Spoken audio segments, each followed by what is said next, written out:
is the kind of talk that we should not allow in this country.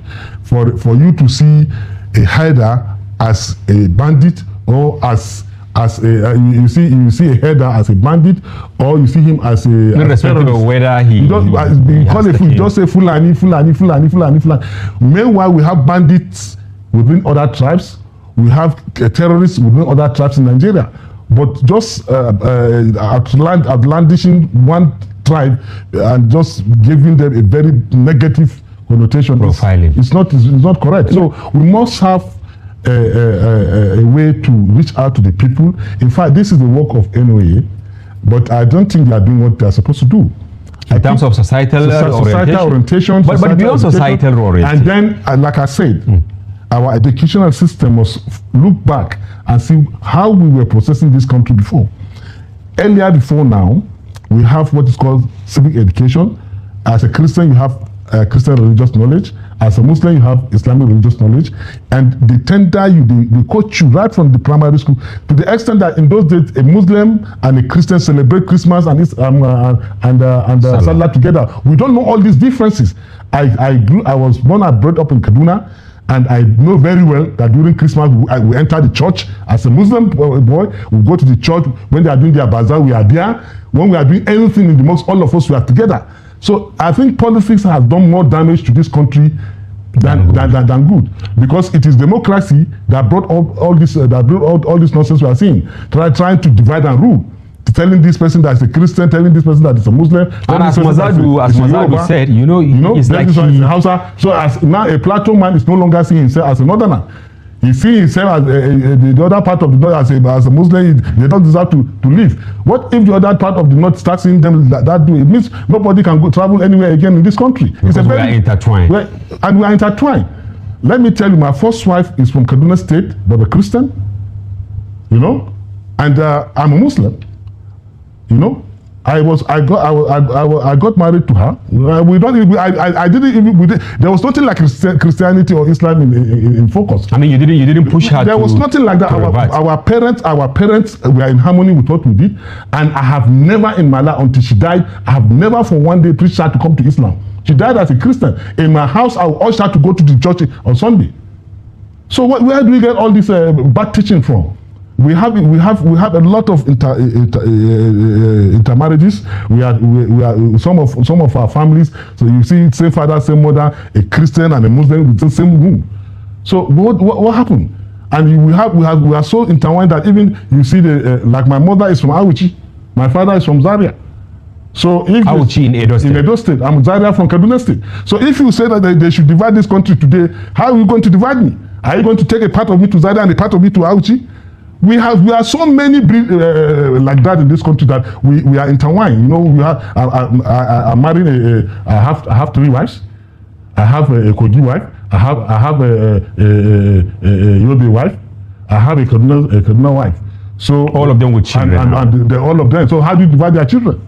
Now some people are blaming. The government. When I say the government, at the national and at the subnational levels, of not doing the right thing. When you say you part of you from Edo, it reminded me of the Oromi incident now. How many months?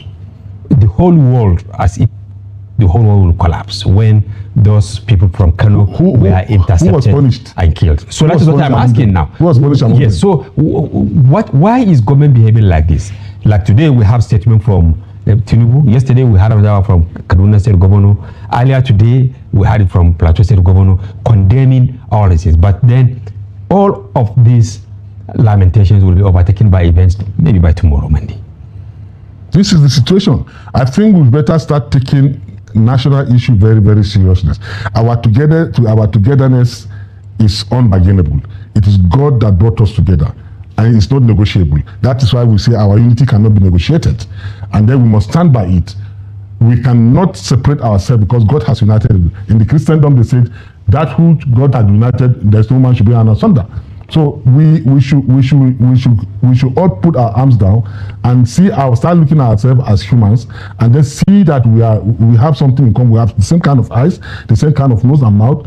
we breathe the same thing, we have the same needs. So we don't have any difference. And we had the president today saying freedom of movement is non-negotiable. But it's like people are restricted now.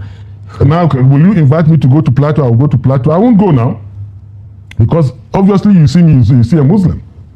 Even though I don't look like a Hausa man, I'm looking more like a Southerner, but I know I'm a Hausa man. But you will see me, and if I remove my card, you will see the shader of Islam on my forehead. So why will I go to Plateau to be killed? This is how we are drifting away as a nation. And so serious step must be taken, serious action must be taken. People that are culpable must be brought to book, and the whole world should be. But who will bring them to book? Because as I said, just last week we brought Major General Umar here, and he said the same incident of General Alkali in Plateau, those who were arrested, they were all released. This is Tinubu's government. I so much have trust and I believe in Tinubu. Tinubu will not take this rubbish. Tinubu must see to the end of this thing. If Tinubu has been in the struggle, in the trenches, all his life, then this is the time for him to show us that he really truly loves Nigeria, and that is why that's why he has been in trenches all his life, struggling for democracy, struggling for the unity of this country and peace in this country. Today, God has given him that leadership. So we must see him sew Nigeria and put Nigeria back together. It's possible. It's not something he cannot do. So if he should get people who will advise him rightly, and he must not show any sign of bias or weakness. But as I said, Dr. Sani Ali, you keep records in your organization of some of these heinous acts, and some of the cases will be taken to court, and before you know, they will fizzle out. Because our judicial system is very weak, and so this is where we are saying the president should strengthen. But you know, judiciary does not operate in isolation. If there are no influence, considering that we are discussing Plateau, I know that the general who came here, he said it was the politicians who actually went and bailed those culprits, suspected culprits that killed General Gali and many other people. It was the politicians. Do you think that the judiciary alone will actually salvage Well, it is the same thing that is eating up in terms of insecurity in this country. Because the other time I was discussing with one of the big boss in the police, and he told me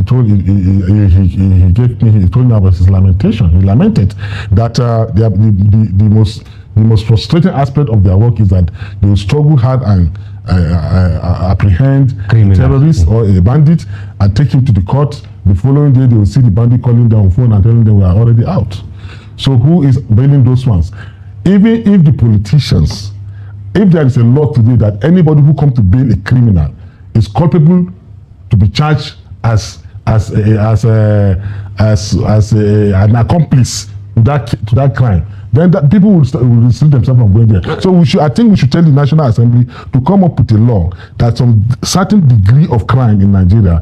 But I think those laws are already there. Manslaughter is not bailable. If they are there, it's a criminal offense. If they are there, they should strengthen them because they are weak. We are not using them. We own Nigeria. We are the power of Nigeria. To me, that is a delusion of the highest order. The dynamics have changed. What is the GDP of the North in comparison to that of the Yoruba land, in comparison to that of the East? And the last time I checked, there is no comparison. Lagos is operating as a country on its own. And Lagos can feed all, if not to some certain extent, almost the whole of the North with its GDP. And when you feel you want to fight an attack and win victory on a particular region, what do you use? It's not the game of numbers. It's the game of resources.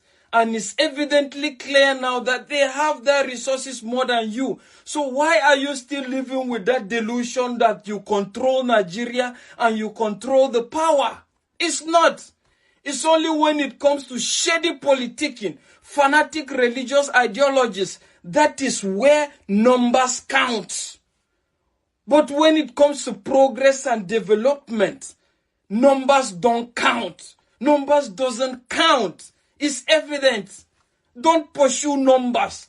Don't pursue radical religious ideologies. Pursue development. Pursue quality of life. Stop marrying so many people and giving birth to so many children that you can't account for, that cannot compete with the global trend. That is just it. Until you learn that, you will live with that delusion. And I'm telling you wholeheartedly that that delusion is highly unrealistic and is not the reality of the day. Till you realize that, you will never come through. As a matter of fact. Hi, welcome back, my people. I know see all of now we don't watch and everything. The first man will be okay, talk for your talk. Right from the time will be okay in the talk about Fulani headers to the time will be see in the talk about how he gets plenty children when no one make this country divide based on say him in the intermarriage with some other people from another region. Though no be that it won't be my problem. The only talk we give me joy for N9B, the talk of this guy will be okay now they see from my screen now. Because the way this guy they talk. At times if I sit down they reason self, I they always reason like say it's like now only this guy now be person will be okay go school among the houses. Because anytime will be okay they come out they talk openly. They criticize this one, they criticize that one. Within the talking, they always go straight to the point of any topic of the day. Now I be okay, me I get joy for him. But let's go back to the first man. The first man, though get some part, we be okay, he talk way, but all the talk will be okay, they talk. Especially this one concerning the Fulani herdsmen, obviously they back them up. And also when they talk say this country no go fit divide. I'm gonna lie when they lie. Maybe if care is not taken, he go even there among the people be okay, they go they divide this Nigeria. Because I never see any good thing. We don't come up for this country. And the only thing will be okay is they always wonder me be say now all these people will be say okay they in support of Fulani bandits and Fulanites. And then be the people where no one make this country separate. Why is it like that? If this country divides, you will talk to UK, you get intermarriage with some other region. Now you gonna know how you could take settle them. It's not as if okay we are forcing this country to divide, but why are we clamoring for this? We are clamoring for this because we want some part of this region to get peace and have peace, so that them they go get control of their own resources and many other things. Now until we get to talk, and you will the else now.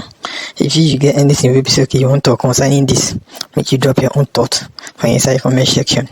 And also if this is your first time, make you like, make you share, and also make you subscribe. Thank you.